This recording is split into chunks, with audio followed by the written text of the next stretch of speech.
Hello, everyone. How's it going? Welcome back to another edition of That Mill podcast. Edition number, who cares? Because Mill picks up 3 points on Saturday against Cardiff City and Steve Morison. Joining me, Omer, I have my co-host, Mr. Kai Bennett. You good, pal? Yeah, I'm good, thank you, mate. How are you? Yeah, all the better for 3 points, mate. And I know some of us are nursing hangovers. Well, I wouldn't say you're hangover, but I know you had a late one yesterday. But celebrating 3 points the only way people know how, I suppose, mate. Yeah, absolutely. Well, 3 points. They deserve a little bit of a celebration, don't they? We don't tend to do it the very easy way, do we? No. We nearly did it the easy way, and then we gave fans in the stadium, myself, and the other 10,000-12,000 fans in the stadium, probably a few more fans at home watching. A little bit of nerves that last free kick coming in. Luckily, we managed to deal with it. I felt like a little bit of a Brighton there. Do you know what I mean? Where that free kick was in a similar sort of position, and I thought, no, don't go for it. But no, we got through it, and 3 points are ours. Yeah, 2-1 victory for Millwall at the Den. Obviously, goals thanks to, in the second half, of Murray Wallace, our favourite player. You know, Kai, your name dropped him after the Fulham game as well, saying he thought he'd done well at times. And Mason Bennett as well, coming off the bench to get his second. And like we said, towards the end of the game, kind of make it interesting in the 90th minute. I think it was their young left-back, if I'm not mistaken, Bagan, getting the goal to make it 2-1 right at death. And I agree with you. I had a tweet locked and loaded from about 5 minutes before the end of the game that we put out on the socials on Twitter, when Morison said they've ruined it for me, the little timestamp of at Wembley post-match. So I had it all locked and ready to go about the 91st minute. They stick the goal in the back of the net. I'm thinking, shit, this could be a bit nerve-wracking. Have I jinxed us a little bit? But thankfully, we just held on, mate. And obviously, a big 3 points for us in all things considered. Yeah, definitely, mate. I think 3 points are big any time. I mean, we can't seem to get out of 15th position, can we? No. I think the other day we lost and we went down to 15th.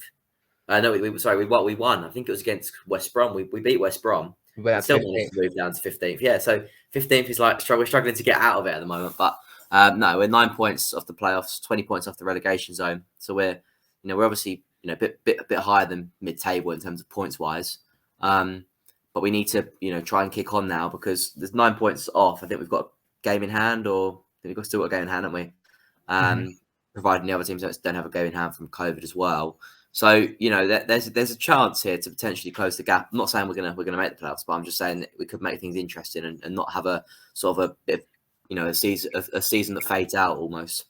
Yeah, I mean, I agree with you there. I think we're going to do a deep dive in the first part into the game from the weekend. Obviously, like I said, picking up a crucial win for us, just to kind of stabilise the ship. And in part number 2, we'll be talking about another home game as QPR comes to town in London Derby. So we're going to part number 1 now and talk all things Cardiff City.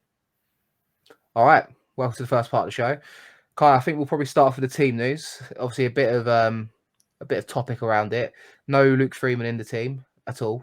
Not in the starting 11 or subs bench. It is Luke Freeman, isn't it? I get confused between him and Kieran Freeman at Sheffield United. Both Freemans there. But obviously, he wasn't in the side. We had a continuous of a back 5 in the first half. I mean, the team news I'll read out a few was Bilkowski in goal, Danny Mack, Hutchinson, Cooper. Wallace comes in at left side centre half with Pearce stepping out. Murray Mersh, Scott Malone left wing back. Keith Norbert Mitchell continued in the middle with Jed in the 10 behind Burke and Afobe. We'll talk about Freeman first. I think it's not really muted what his injury just is yet. I think it might have been a hamstring injury now that I've kind of thought about it in the back of my mind. I think he might have pulled his hamstring after a good week of training, according to Rowett in his post-match interview after the game. Kind of the old cliche way, isn't it? Your new signing, quite excited to see what he could do. Had a 10-minute spell at Fulham the other night thinking, could fit in here, could be that number 10 position for him. We didn't miss him in the end, but obviously it's unlucky for him, but also unlucky for us as well. Signing the player on loan, looking to kind of see what he could do for us. And he's injured, just on the verge of maybe his first start. No, I think that's fair. And when you bring a new player in, you want to see what the player can do, and it's unfortunate when they get injured straight away. Obviously, he looked really good against Fulham for the 10 minutes they did play. He looked controlled on the ball. He looked like he had a really good cross and corner on him. So that way we would have really benefited from that. He looked like he could find a pass as well. So yeah, it's a bit gutting to see him potentially out. Hopefully it's a minor injury. Because he could have played against his former club on Tuesday night. Mm-hmm. No, definitely. And what on the team news, obviously, we went on the back 5 formation, similar to how Cardiff played, to be fair. I think I said it, obviously, in our last show that I wouldn't be surprised if we matched them up because that's how Morison's got them playing. They had Smithies, Bagan, left wing back, McGuinness, Flint, and Perrienge, right side centre half, Drammer, right wing back, Doyle, Wintle, and Walls with Harris and Hugo up front. I guess going into the game, we said all week, we've got nothing to lose at this point. We're in mid-table. We're now on 40 points after this game. Obviously, 37 going into it. Didn't have any fear of going down. Probably no kind of hopes really of going up. Although, you never know if we can string some form together. I guess the initial thought at 2 o'clock, mate, was not shocked, but also disappointed in a weird way that we didn't go for a back four, because we've done it at the Den a few times this season and it looks really good. But I guess hearsay when we get the points, but I have to say at 2 o'clock I was quite disappointed in the team selection. No, I was hoping for a back four as well, but I'm not quite sure what the difference is in the first half to the second half, because first half we were obviously quite poor. Both teams were quite poor. Morison said that his side looked leggy, and to be honest, we just couldn't break them down. And I felt like this was maybe Morison's game plan to maybe frustrate us, get us pinned back and struggling to sort of break them down. But second half, I don't know what happens at half time, but they come out like a different side. I know Hugo had a good chance, that he headed over, and Cooper potentially could have given away a penalty. But there was plenty of good chances. There's plenty of good chances in the second half for us, and it was pleasing to see. Yeah, I mean, the first half as a whole, I don't think we was really poor, but I kind of expected Cardiff. It was immediate from the get-go. Morison, old Millwall player, knows how the Den can be at times, and form's not been great recently. They basically lined up with a banks of the 5-3-2 and sat behind the ball. Hugo and Harris were both sitting on the halfway line when we had the ball. Our centre halves obviously were aimlessly passing it. I think it's the first time this season I've seen us have so much possession in a home game, Kai. First half in particular, we had 66% possession. And if anyone was going to make anything happen in that first half, it probably would have been us. But then again, I was doing live tweeting during the game at times, picking my phone up because I was bored watching it, to be honest, in the first half. Having no kind of vocal point up top, you've got Burke and Afobe, but they're really, I think, players that like to play on the counter. And at times, holding the ball up top to both of them, it's not really something that we often see. And if you're kind of playing into a solid back line and not really pressing and can't get through this defensive kind of sitting deep that Cardiff was showing us, it's hard to bring those players into the game. And I kind of felt like we could have done with an Ikpeazu, for example, in the first half, where you kind of at times you're aimlessly passing it, but you can play that long ball forward to him, try and make it stick, and then play from there at times. And maybe second half, I think, Rat said in the post-game thoughts, that, he asked Jeds and Burke and the Phobia to be a bit more narrow and try to play into the line, so to speak, and make themselves options to turn with the ball. But in the first half in particular, with them sitting so deep, Cardiff, it just was unbearable at times to kind of watch and try to get through, really. No, definitely. I think if anyone was going to make that impact, it was going to be Oliver Burke. He just looked the most dangerous player on the pitch for us. Obviously, he had that chance, didn't he? That the keeper saved.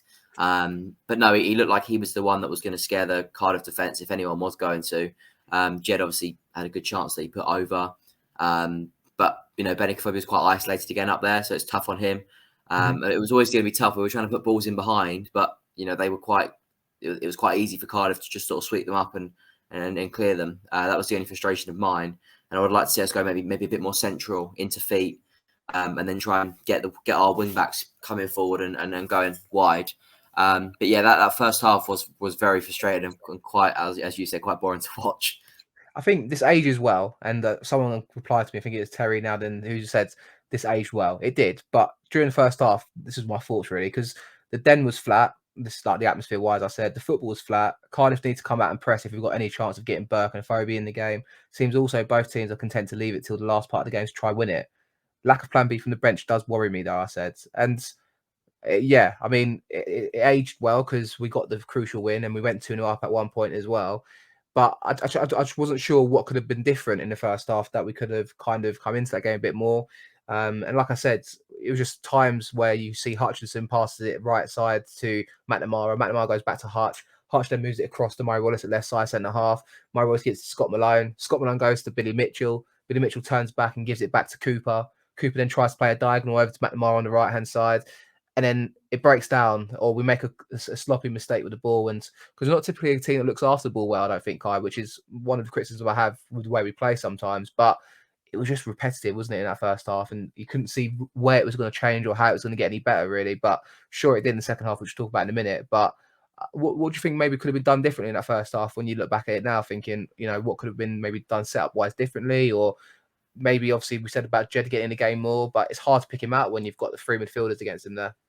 No, definitely. I think where we went wrong yesterday is we kept giving the ball away quite cheaply. I think, as you said, but the where we lost the ball probably the most cheaply was where there was like Keith and Bell or Billy or even Cooper or Hutch were stepping out of defence and trying to get it into to Bennett and Burke and Jed, and they were trying to almost split a line, and it kept getting cut out. And I think that's where probably the most frustrating giving away possession was.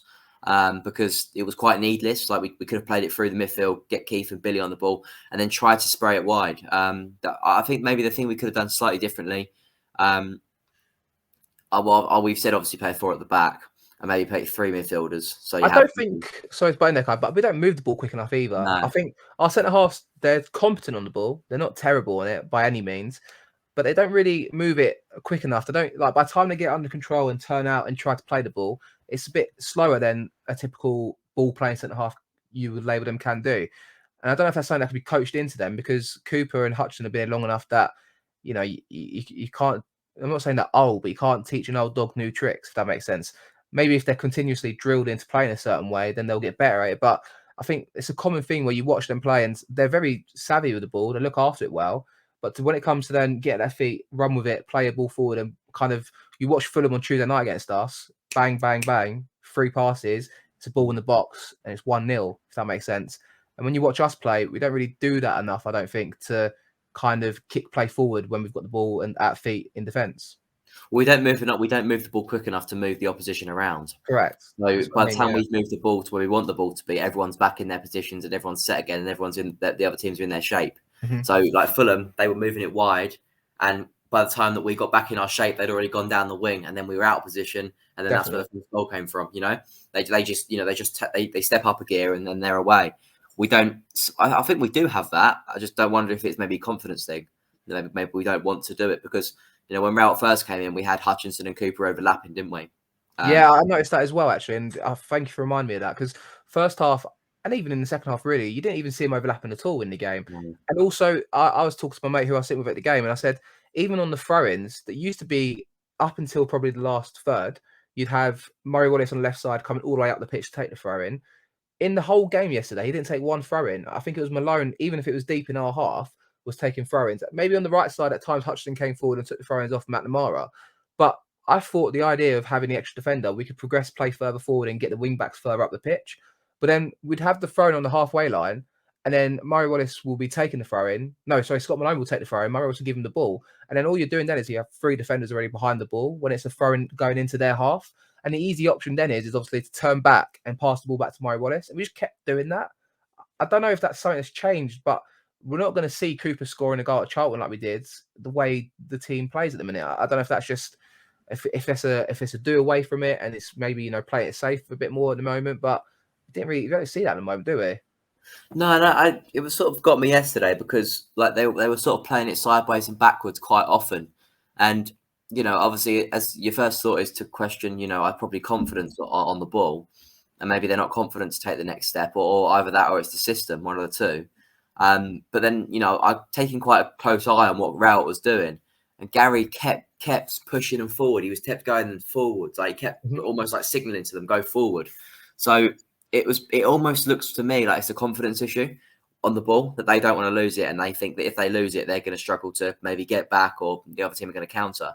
And that might be to do with maybe the defensive mentality they have because of the way we play, and that maybe that's where the confidence has been lost. Maybe because they're worried that if we lose it, then they're not going to be able to have enough members, enough teammates to get back and defend it. So I think it's a thing with confidence at the moment, but that can easily be sorted with a couple wins maybe, and maybe even change your formation, and hopefully that will change.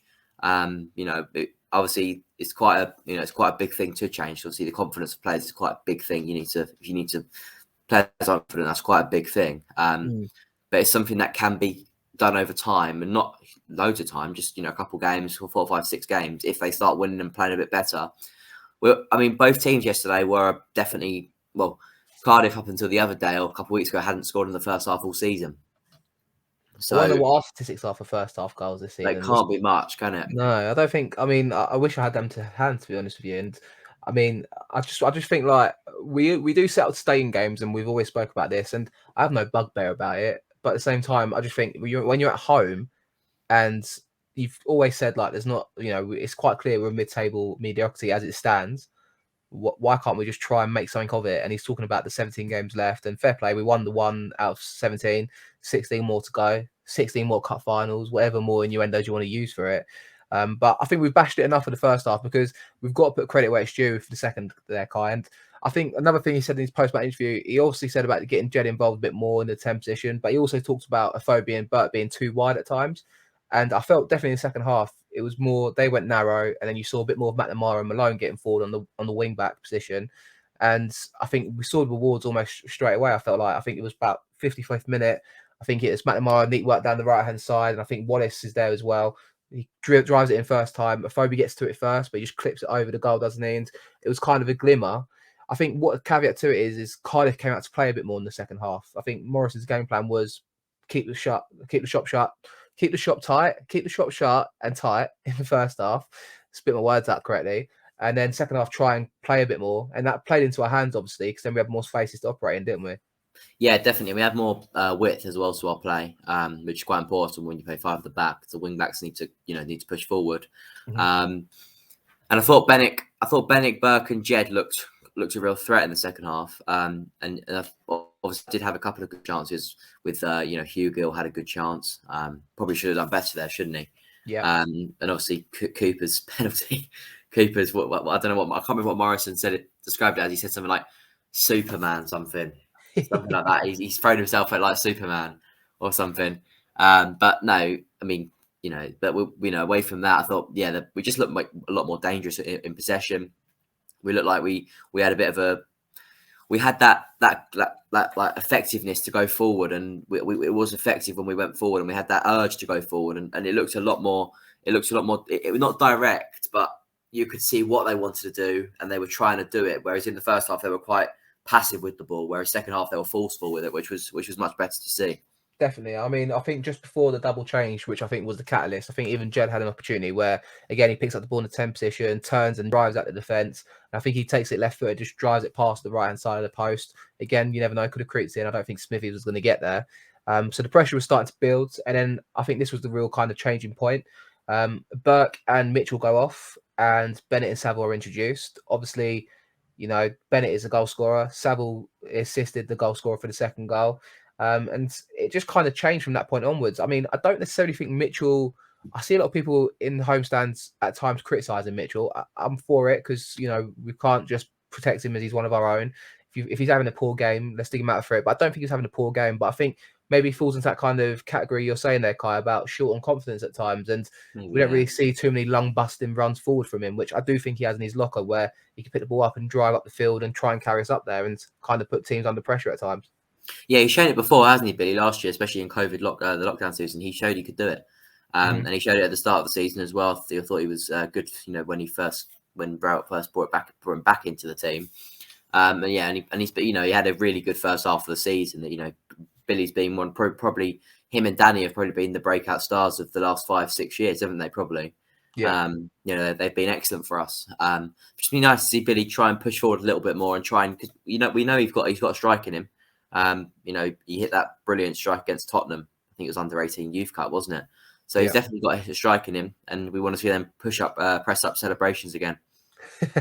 I wonder how much of it is a free license to play, or maybe how he's coached to play in this setup, maybe to recycle the ball and try to move it. But I did agree with the sub, to be honest, and I did agree with taking him off at the time and keeping Keith on. I thought Keith at times yesterday, he's not great on the ball, but he's quick at kind of spotting threats of play. There's a couple of times in the second half where he used his body, got in the way of players and bought free kicks and kind of broke up play where you expect him to do so, Kai. And I'm pretty sure it's another game where he didn't get booked. And I think since you said he's due a book in every game, unless he did get booked just now, missed it, he's not really been booked, has he? No, I think I've said that and it's worked, hasn't it? It's been the exact opposite, because I agreed with you, and it's true. He was almost a guaranteed he had a card every game. If he was into kind of punting on this sort of stuff, I would put Keith in that kind of category. Since that point, I think he's probably not been booked once, mate.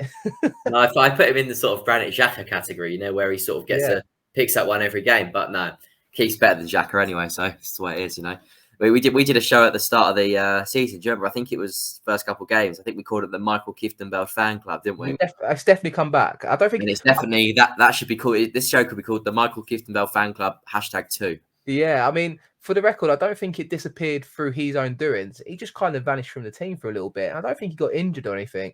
He obviously started the season and was in that midfield three that we had at the time, where he was kind of the holding position. Played at QPR and was immense. He thrived on the fans being there after the game he was talking about, and Gary Wright was bigging him up for that reason as well. He's the type of player that thrives on the kind of atmosphere. But at the same time, players need to bring fans into play, and I think at times he has that kind of ability where he could put a tackle in, but also he reads the game very well and all. And if you put him next to someone that can pass the ball, and Saville came in, and I think Kai's introduction to that game, it couldn't have been any better really, because his influence in that 15-20 minute spell was kind of crucial, I felt like, to the win.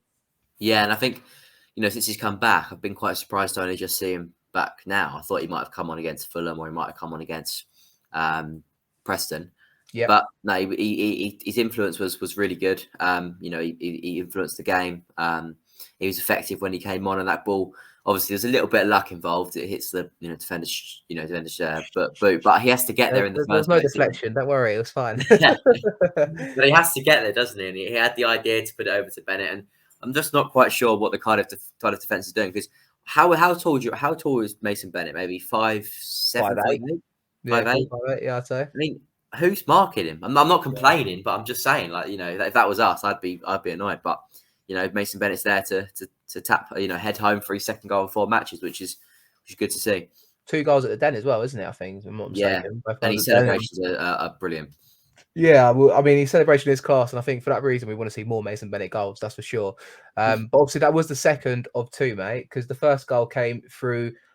I think probably you're going to say your play of the season so far, I'm expecting, and I'm going to agree with you as well. I think it's Malone takes the corner, and it infuriated me that he took it in the first place, to be honest with you, because he just took a set piece a minute before it. I think it was a free kick on the edge of the box, didn't beat the first man. I'm thinking, why is he on this corner now? I quickly forgot about that, because for whatever reason, Steve Morison will be disappointed about this, I'm pretty sure. You obviously heard his post-match words more, but the ball bounces in the box after a corner. I think maybe Hutch tries to get to it and misses both the defender and Hutch.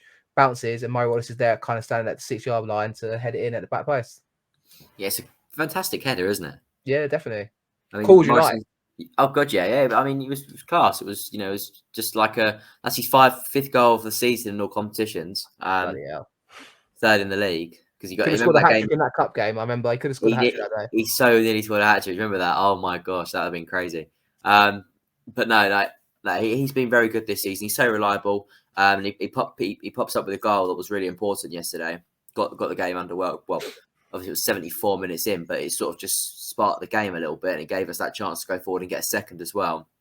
I just think he's really good, Murray. I just like the way he's overall player. He did a nice little trick yesterday as well, where he sort of cut inside, faked a defender, and went inside. He just, for someone that's quite obviously centre back like, almost in terms of his build. Obviously, he has played left back in the past and left wing back. He played left wing back the other day.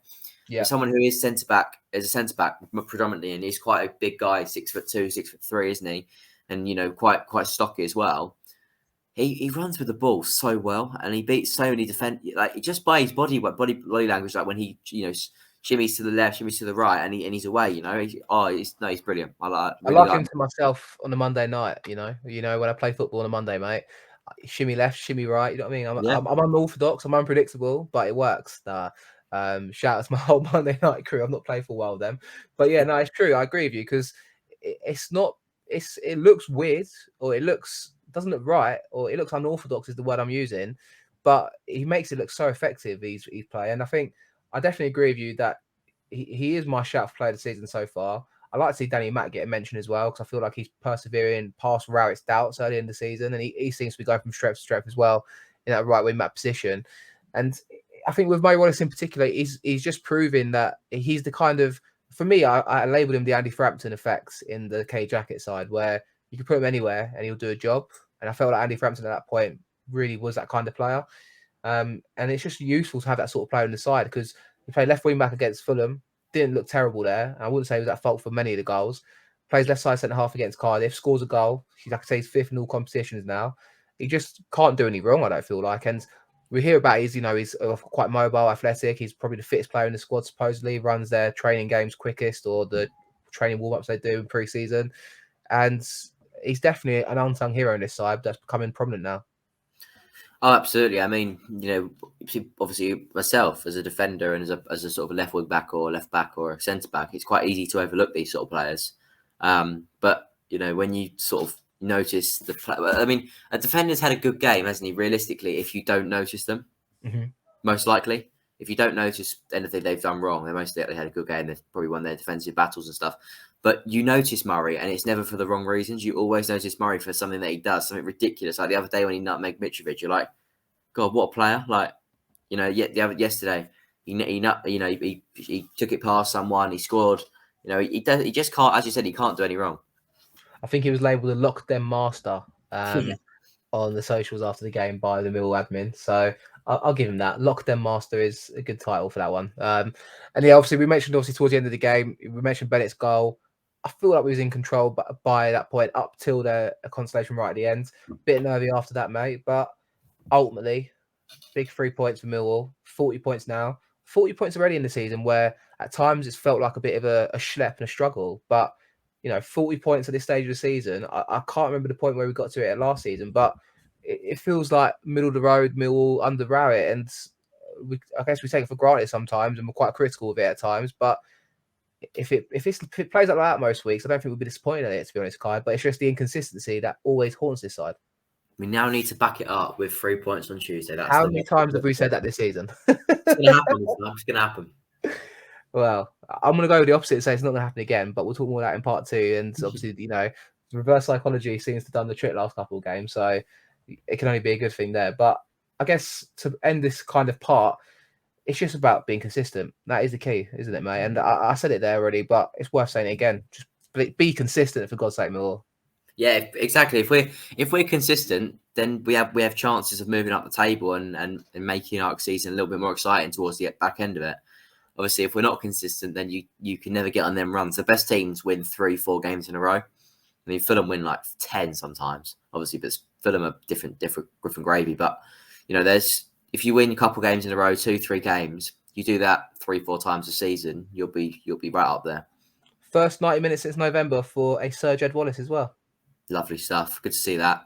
And I thought he looked like he was back to his best. I felt like, and he's definitely. It's not quite there yet, for what we kind of expect from Jed, but his determination to run the ball and obviously his involvement in the team does make us a better outlet going forward, doesn't it? And I think we already knew this. We're stating the obvious, but it's great to see him back in that side, and none of us expected it in the middle of January, so it's a welcome sight, I suppose. Yeah, it's just nice to see Jed Wallace playing football and looking like he's enjoying it. Out on the pitch, and hopefully he can have a good end to the season with us. He's 5 goals short from his double tally that he normally gets, and he's obviously 4 assists away from that as well. So, Jed, no pressure, mate, but come on, help us kind of propel up the league a bit more. And yeah, I think that's probably wrapping up part number 1, mate. And we're sitting in 15th place in the table. Let's go into part number 2 and talk a bit about QPR.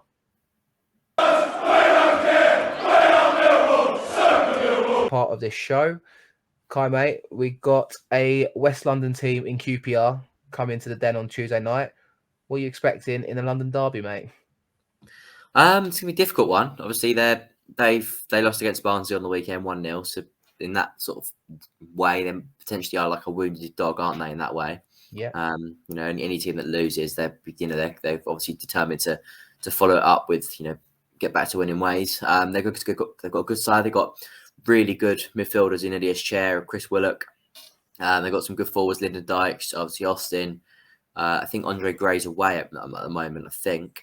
He played last game. He played against Barnsley. So he's back then. So Andre Gray's back as well. They got Lee. That could be. Do you know what? This is going to be really confusing game, this one, Omer, because we've got Jed Wallace and Murray Wallace, and they've got Lee Wallace. Yeah. So what Wallace do you reckon is going to come out on top? Good question. The battle of the Wallaces. We'll go for Jed. Come on, Jed's going to be the decisive factor, isn't he, on Tuesday night? Surely. I agree with you, and it's an interesting tie because obviously Barnsley haven't been great this season, mate, and I think that's their first win in however long, probably since. Wait, I'm actually going to tell you since they beat Derby County on the 11th, on the 3rd of November. So it's gonna be definitely a wounded animal there in QPR. And I think obviously from what we saw in the first game of the season, I don't think much has changed about them. A lot of people anticipate them to be up there this season, and they're duly delivering on that. I think they're in fourth place at the table as we speak on 52 points. And if they won on the weekends, people will be talking about them in better terms than they have done about Blackburn. And it's kind of just creeped up on us a little bit how, they've kind of played their way into it. But it's no surprise at the same time. Is that fair to say? Yeah, they've got a really good creative outlet in Chair and Willock. They pop up with goals all the time. They're very clever, quick with their movement, good with their feet, and they're just a problem for any defence. So we're gonna have to be on that. Keith and Bell, if he does start, we'll have to be wary of that one, wary of them two players, and whoever the other centre midfielder is, either that's Billy or Saville, if they play 3 potentially. Have to make sure they try and deal with them because they're definitely a threat in that side. Yeah, they're 2 without a win now, so they'll be keen to kind of put that right and obviously get back to it. Excuse me, my phone's going off. But yeah, obviously, I think a good talented team. Even Charlie Austin's not getting their team at the minute, Kai. So it says a lot about them there. It's not necessarily about what's what I'm looking for. It's not necessarily about the star hitters in that team. There's a lot of players in there that are young, hungry, championship talented players. Rob Dickie always sticks out to me after his first game of the season against us anyway. That goal against us at Loftus Road, but they're definitely a side that they played 5 at the back as well. So it'd be no surprise to see what team Millwall play Tuesday night. But under Warburton, they seem to be going places. No, he's done well, Warburton. There was a bit of a spell, wasn't there? I think it was about a year and a bit ago, maybe just as COVID was hitting. They were sort of a mid-table sort of side, and the fans were probably calling him for a bit of change. But he's delivered, hasn't he? He's turned it around, and God, what a job he's doing. They've just got a really good mix of balance. They're really mix of players, really good balance to their style of play, and it just works for them. So yeah, they're going to be a tricky team on Tuesday night. But we just need to try and get down the wing, use the width well, try and win that midfield battle, and then take our chances when they come to us. All sounds very easy, doesn't it? Yeah, that's it, mate. You just got to take your chances when they come to you. Do you know what I mean? That's what we all do, right? That's why we're top of the league. Yeah, so it's no bother at all. But they strengthened well in the January window and all. I think David Marshall arrived, the goalkeeper from Derby. Jeff Hendrick as well in the midfield. And Dion Sanderson, who was linked with from Wolverhampton Wanderers, albeit he's not really featured of last couple of games on the bench. But it's just a tricky team. But as always, we've got to big us up on a London Derby night. So Tuesday night under the lights at the Den. Hopefully some more fans turn up after the win on Saturday.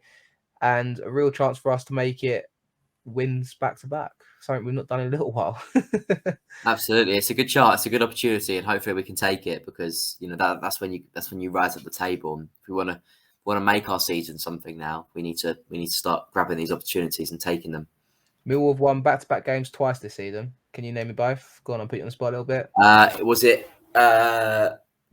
Was one of them Bristol City? And the other was Barnsley, correct? Yeah, Barnsley. And then the other one... It was shortly after this. Very shortly after, actually. Very shortly after this, after that game, after that one, yeah? After Was one of them Reading? No. No? When we played Reading, we then drew to Derby. It was before that. Before that. Was it Stoke? Yeah, and who was the game before it? Think of the left side centre half that we got that we said doesn't overlap anymore, but somehow managed to score Weldy at Bramall Lane. Oh, yeah, see. Well, that's where he does this. Exactly. Yeah. I think everyone was confused as him that day when he scored that goal, and yeah, it's set up for us. So what can I say? I think if you look at our fixtures, mate, I think it's probably a good time to check that out. We've got, like I said, QPR Tuesday, then we've got a tough trip to Blackburn all week on Saturday or next Saturday. Then we've got Derby away on that Tuesday afterwards, Sheffield United at home. And that kind of brings an end to a block of games. But then you've got Reading, Middlesbrough, Huddersfield, Stoke. They're not teams I'm scared of, Kai, but they're teams that are hard working and resilient sides. I'm thinking Derby. I'm thinking of Middlesbrough and Chris Wilder when they come to town. Tricky games, but not any teams that we should be fearful of. And if we're in good nick and in good form and maybe get the likes of Freeman back, obviously Ballard's to come back into the side at some point. It'd be interesting to see when he's due back into the squad because he wasn't there. Hopefully Afobe's okay as well. And hopefully Afobe's all right. And I know even Burke got a little bit of a knee knock in the first half on second half on Saturday before he went off. So if we had a fitter squads and we've got options available, it's an interesting time to I suppose what Rowett said on Tuesday night after defeat at Fulham, 17 games left, the gauntlet's there for the players, and hopefully they're hungry for it and want to take the opportunity. Yeah, fingers crossed. Let's just hope they've seen that game on Saturday as a chance to push on, chance to put a marker down and show the teams around us that we're not going to just fall away this season. We're gonna keep going. We're gonna keep fighting, and hopefully we'll be playing for something at least on the last day of the season. And hopefully it's not the other way around, and it's not down there, it's up there. Yeah, I think if I'm honest with you, I'm expecting mid-table, but if anything better, it's brilliant. And I guess that's the tone for a lot of the season. We had to reevaluate our predictions early on. Don't get me wrong. I'm still playing at Bournemouth C, mate. We'll have to come back to them predictions at the start of the season soon. Obviously, when we get towards the end of the season, that'd be quite funny to listen back to at the best of times. But that's what we are. We're Millwall fans. We're deluded at the best of times, and and realist at the worst of times, I suppose. And it's weird. This feels like the worst of times because it's not. But at the same time, it's this weird position to be in. But I guess it's the modern day Millwall fan or the modern day football fan in general. We know the downs and we know what the lows have been for Millwall in recent history, Kai. But we always want a bit more, and I suppose it's not a bad thing to want that. But at the same time, I suppose if it's what we're getting served up is what we got served up on Saturday, I have no arguments against it. It's a weird scenario to be in, isn't it? Yeah, it is because obviously, what was it just before maybe Holloway? Well, obviously when Holloway was here, Lomas was here, and if Jacket we probably would have bitten your hand off of mid-table, wouldn't we? Championship. But it just shows you how much Millwall as a football club has evolved in terms of the quality of players we've got in right now. Yeah, the players are much. The players have got the quality to be up there. I reckon. It's just how we play, whether it suits them, and whether it suits the style of play, and hopefully we could start showing that now. It hits home to me thinking I wouldn't be a football manager because I suppose if you're Gary Rowett when you took the Millwall job, you've obviously got to progress us, but I've got to kind of stop to myself thinking, what do you actually want? Like, what do you expect? We've got a smaller budget. I'm stuck in a position where I know we can do more. I think we can get a lot more from this team, and this is what I agree with you about the talented players comment. But at the same time, we're doing what we expect. So what's the problem? If that makes sense. So just a weird kind of feeling this evening on a Sunday, and it's not necessarily because of alcohol infused either. Normally, I want to come down after excessive drinking amounts on a Saturday. Instead, I've had a sensible Saturday. I'm sitting on a Sunday feeling quite realist and modest about things, and it's a weird feeling being a Mill fan in that kind of position, Kai. I have to tell you. No, I'm feeling the same. To be fair, mate, I'm feeling I'm feeling happy about yesterday. But no, we've got a job to do Tuesday night, and I don't know. It's difficult. I only go for 1-0 and go Mason. I was literally about to ask you for score prediction. 1-0. Okay. Same team as Saturday if they're all fit. I think we might see maybe Bennett coming for a phobia if he's injured. Maybe that's a club made for itself there, and even maybe Ballard creep into the side. Is it too soon for him? Maybe or. But who would you drop? That's the question. Because obviously Murray's having a storm ride. You can't drop Murray. Good point. I think the balance is there at the back at the moment, and obviously clean sheets were there before the Fulham game. So what is it, 2 in the last 4? Yeah, I suppose the team picks itself in certain positions anyway. So I agree with you. I think the team probably does pick itself. I'm gonna say it's gonna be a 1-1 draw on Tuesday, and I'll take it. QPR obviously want to get back to winning ways. I think it's gonna be a tough tie. They'll take a big following. I'm no doubt sure about that because obviously form's been quite good for them recently, and hopefully we have a decent then crowd to back us up on under the lights and see a 1-1 draw. I think we'll probably play good. I think we'll be on the front foot, but I just don't think we'll have enough to beat them on Tuesday. So there's my prediction, mate. No worries, mate. I was going to say to you actually, we've got to start doing a daily update, well, not a daily update, but a podcast update of how you and Mickey's gym sessions are going. So go on, update us all. We've completed week 1, that's for sure, and week 2 starts tomorrow, Monday morning. When you guys listen to this podcast at 6 a.m, some of you pick it up. I do see some of you listen to it. We'll be in there doing week number 2 and still going, mate. Every other day during the week, Monday, Wednesday, Friday, and it's just consistency, isn't it, mate? So, what about yourself? You're going to start to a gym? You're going to join one? What are you doing? I haven't really got enough time, mate. No, dude, hard life being a journalist. No, mate, no. I do. To be fair, I have started playing cricket again. So, pre-season nets have started. So, we're working. We're doing Mondays, not quite doing Wednesdays or Fridays. But we'll build it up. We'll get there. And if anyone's putting any New Year's resolutions and they're still doing them, fair play to you. I kind of started and stopped, but the motivation of someone going with me helped. So if you're doing anything like that, if you're trying to strive to any New Year's resolutions that involve any fitness goals or anything like that, be sure to let us know. And I think that wraps up that Mill podcast. And thanks for joining me as always, Guy. No worries, mate. Enjoyed it. Hopefully we can get 3 points on Tuesday night. We shall see. And we'll be back on Thursday, obviously, maybe Friday, to discuss that QPR game and preview Blackburn. If you're new around here, be sure to like the video, subscribe if you're new, and obviously let us know what you thought of this podcast. Just me and Kai today. Shout out to Mickey. Hope you're well, mate, and we'll be back soon. Cheers, guys.